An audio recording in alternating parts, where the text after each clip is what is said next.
এতিয়া 15 মিনিটমান সময় মই কঁঠালৰ মুচিখিনি এনেধৰণে বইল কৰি ল'ম। এতিয়া মোৰ কঁঠালৰ মুচিখিনি বইল হৈ গৈছে।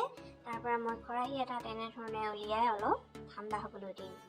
তাৰ পাছত মই 2টা বিলাহী, এটা আলু, 2টা পিঁয়াজ আৰু আদা, নহৰু আৰু কেঁচা জলকীয়াৰ 2 চামুচৰ জোখৰ পেষ্ট বনাই লৈছোঁ। 2টা শুকান জলকীয়া মই এনেধৰণে কঁঠালখিনি বইল হয় মানে ৰেডি কৰি লওঁ।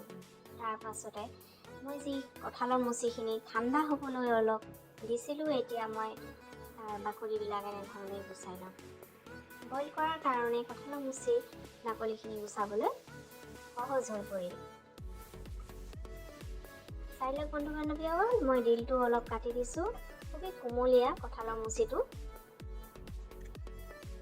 তাৰপিছত মই এনেধৰণে পিচ কৰি ল'লোঁ। এয়া মই এইখিনি ৰেডি কৰি হৈ গৈছে। মাষ্টাৰ্ড অইল মই কেৰাহীত দি দিলোঁ। এতিয়া মই তাত পিঁয়াজ দি দিছোঁ।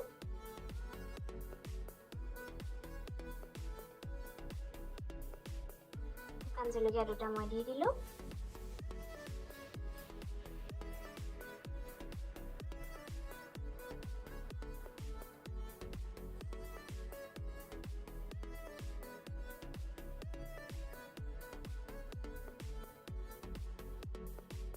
কাটি ৰখা বিলাহীখিনি মই এতিয়া দি দিছোঁ।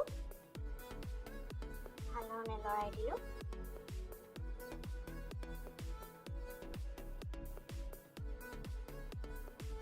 এতিয়া আদা, নহৰু আৰু জলকীয়াৰ যি পেষ্ট বনাই থৈছিলোঁ মই এয়া দি দিছোঁ।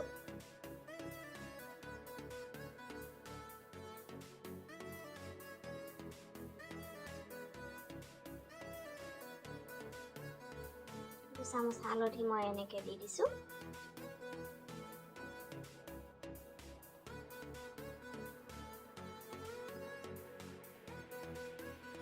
পিচখিনি মই দি দিলোঁ। ভালধৰণে এনেকৈ দি তাৰপিছত লৰাই দিছোঁ।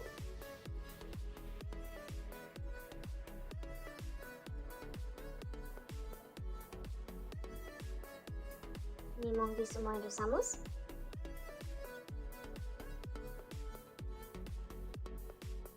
পিচ কৰি ৰখা আলুখিনি মই দি দিলোঁ। এতিয়া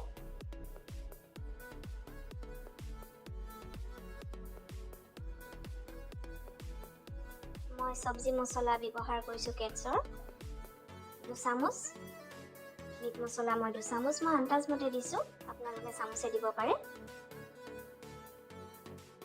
ভালধৰণে লৰাই দিছোঁ। তাৰপাছত মই পানী দি এনেধৰণে অলপ সময়ৰ কাৰণে ঢাকি দিম। মাজে মাজে মই লৰাই দিম। এতিয়া মই ঢাকি দিছোঁ। তাৰপাছত মই ধনিয়াখিনি কাটি ল'লোঁ। কেঁচা জলকীয়া 2টাও মই কাটি ল'ম। কঁঠালৰ মুচিখিনি মোৰ অলৰেডি সিজি গৈছে। 15 মিনিটমান সময়ৰ পাছত এয়া মই আকৌ দেখুৱাইছোঁ। এয়া ধনিয়া আৰু কেঁচা জলকীয়া মই লগত দি দিলোঁ। মোৰ ৰেচিপিটো অলৰেডি হৈ গৈছে। এতিয়া মই বাতি এটাত উলিয়াই খাব পৰাকৈ ৰেডি কৰি দিলোঁ। আপোনালোকেও এনেদৰে বনাই খাই চাবচোন, খুবেই সুস্বাদু হয়।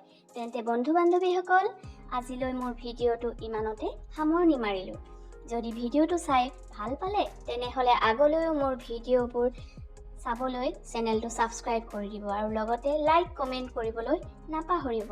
তেন্তে আজিলৈ আহোঁ বন্ধু বান্ধৱীসকল, ধন্যবাদ।